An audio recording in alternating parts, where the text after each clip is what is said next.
Good evening guys. Today is 10th August 2018. This is Daily Current Affairs prepared by Ekam IAS and our topics are Swayam, Unnat Bharat Abhiyan 2.0, ESA's GAIA, ESA's European Space Agency and GAIA. Fourth topic, Scheduled Caste and Scheduled Tribes Prevention of Atrocities Act 2018. On MAP aided program, we have Zakum Oil Feed and also PQRS, that is Prelims Question Revision Series. And the first topic is Swayam, SWAYAM, that is Study Webs of Active Learning for Young Aspiring Minds. Study Webs of Active Learning for Young Aspiring Minds. This program is launched by the Ministry of HRD and it is an integrated platform for online courses. All kinds of online courses are available in this Swayam platform. You can just log into the website of Swayam and you can check whether any courses suits you. I already checked the website and there are a lot of courses are there. The main intention of this program is to provide quality education to all citizens. Quality education to all citizens, either free or at a moderate cost.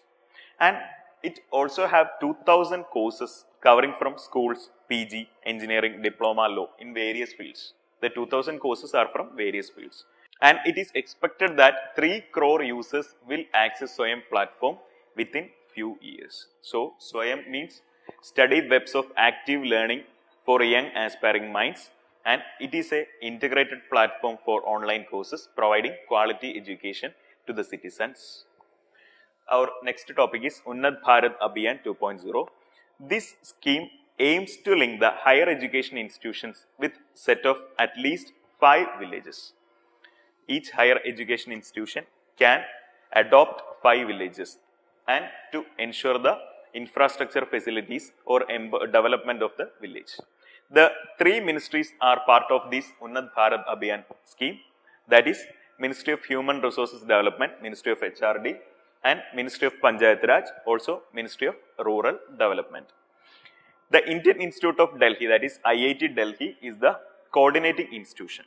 In UAB, that is Unnat Bharat Abhiyan 2.0, there are 750 institutions are a part. These institutions adopt cluster of backward Grama Panchayats in their vicinity and apply the knowledge and expertise to improve the infrastructure of rural areas. These institutions adopt cluster of villages or 5 villages and they try to improve the infrastructure facilities of the villages by using their expertise. And I already told you there are 3 ministries part of this venture, and the first one is Ministry of Human Resources Development. The duty of MOHRD is to ensure that the higher educational institutions adopt 5 panchayats in consultation with the district collector. So, it ensures that the higher education institutions adopted 5 villages in consultation with the district collector of the concerned district. They can choose any 5 backward villages in consulting with the district collector. And the second ministry is Ministry of Rural Development, is to ensure the effective participation of various authorities to assist the institution in preparation of the Grama Panchayat Development Plan. The institutions prepares a plan for the holistic development of Panchayat, which is called the Grama Panchayat Development Plan, that is GPDP. Ministry of Rural Development ensure that the participation of all authorities in the preparation of this plan. And the third ministry is Ministry of Panchayat Raj. It is to issue instructions to all state governments and local bodies regarding the program and to ensure the tie-up between various organizations in GPDP. GPDP means Grama Panchayat Development Plan, and the aim of this Unnat Bharat Abhiyan scheme is to make India inclusive or to make an inclusive India. That is all about Unnat Bharat Abhiyan. It is the scheme to link higher education institutions with a set of 5 villages, and the major ministries behind this are Ministry of Human Resources Development, Ministry of Panchayat Raj and Ministry of Rural Development. And the next news is ESA's GAIA. We know that what is ESA? ESA is European Space Agency. And what is GAIA? GAIA means Global Astrometric Interferometer for Astrophysics. Global Astrometric Interferometer for Astrophysics is GAIA. Recently, the scientists have discovered 44 planets in the solar system using NASA's Kepler telescope and also ESA's GAIA space telescope. So, I already told you what is GAIA's full form. GAIA is the telescope that is a part of ESA, that is European Space Agency's Horizon 2000 plus long-term scientific program. It is a program launched by ESA, that is Horizon 2000 plus, and this GAIA telescope is a part of that particular program. The primary mission objectives of this program is to measure the position and velocity of approximately 1 billion stars in our galaxy. It will provide the accurate position and the velocity of 1 billion stars in our galaxy. And the second one is determine the brightness, temperature and composition and motion through space. And the final one is it can create a 3-dimensional map of the galaxy. ESA's GAIA can create a 3-dimensional 3D map of our galaxy, that is Milky Way. And the next news is Scheduled Caste and Scheduled Tribes Prevention of Atrocities Act 2018.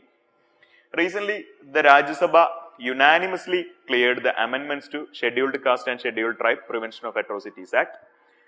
The major amendments are: no preliminary enquiry will be required for registration of an FIR. No preliminary enquiry. Earlier, when a person reaches the police station and files a complaint against any person related with this act, a preliminary enquiry was taken before taking the FIR. So, this preliminary enquiry clause was amended and no preliminary enquiry is needed before filing an FIR. Also, this amendment provides for special courts in state related with cases related with the Scheduled Caste and Scheduled Tribe Prevention of Atrocities Act 2018. The amendments include a timeline of 2 months from completing the investigation after registering the FIR. After registering the FIR, the case should be completed within 2 months. But, despite all these facts, one provision is lacking. That is, the law is not brought under the 9th schedule of the Constitution. Regarding this act, there was a conflict between the Parliament and the Judiciary or Supreme Court. I already told you that this law is not under the 9th schedule of the Constitution. Thus, it will be in the purview of judicial review. So, Judiciary can review this act and make accordingly changes in the act. And what is judicial review? We all know that what is judicial review. Judicial review is the doctrine under which the legislative and executive action is subjected to review by the judiciary. And judicial review is enshrined in the Constitution under Article 13. We know that in Article 13, judicial review is enshrined. And I already discussed about the 9th schedule. What is 9th schedule? 9th schedule is added by the First Amendment Act of 1951. 9th schedule is added by the First Amendment Act of 1951. And at that time, the state wanted to take away lands from the zamindars and to redistribute them to the poor people, or to nationalize these lands which took away from the zamindars. And also, the state intended to make some special provisions for backward class and socially and economically backward class. At that time, the state intended this. That's why they introduced the 9th schedule, and the laws which the state don't want under the purview of judicial review are put in the 9th schedule. Also, the First Amendment Act added 2 articles, that is 31A and 31B. So, if the Parliament want any law, the immunity from judicial review, they put it in the 9th schedule. But in a landmark judgment or ruling on 2007, the Supreme Court of India ruled that all the laws, including that are in the 9th schedule, would be open to judicial review if they violated the doctrine of basic structure. So, you need to focus what is basic structure doctrine, and you just refer some textbooks or net and study more about basic structure doctrine. Basic structure is an ever expanding list. When one day Supreme Court says this is a part of a new item is a part of basic structure, that is basic structure. Okay, basic structure, you have to make more notes about basic structure, and this is all about Scheduled Caste and Scheduled Tribes Prevention of Atrocities Act 2018. This is not in the 9th schedule, so this will be under the purview of judicial review. And in map we have Zakum oil field. You can see it here. This is UAE, and near to UAE, on the west side of UAE, KSE is there, Kingdom of Saudi Arabia, and in the east we have Oman, and you can see an island, that is Abu Dhabi over there, and Zakum oil field can be located at the center, a green spot at the center, that is Zakum oil field. Okay, UAE, Oman, KSA, that is Saudi Arabia, Abu Dhabi, Zakum oil field. Zakum oil field is the part of Abu Dhabi. The Abu Dhabi is an emirate in the UAE, like Dubai, Sharjah and all. Abu Dhabi is one of the emirate in the UAE, and Zakum oil field is the part of Abu Dhabi. So why Zakum oil field is in news? An year back, the Oil and Natural Gas Corporation led consortium, that is ONGC of India, have acquired 10% stake in this Zakum oil field UAE. 10% stake in the oil field UAE. So the consortium have access to 2 million tons of petroleum every year from this oil field only. By acquiring the 10% stake, we could get the 2 million tons of petroleum every year. Due to the fall in global oil prices, rich nations are balancing their budget deficits by selling the prime oil and gas assets and diversifying into the non-oil sectors of economy. They are selling their oil field or oil gases, oil fields and all, and they are diversifying their field into the non-oil sectors of economy. We have another kind of economy we have. So by acquiring a 10% stake, we are also diversifying our field to the oil economy.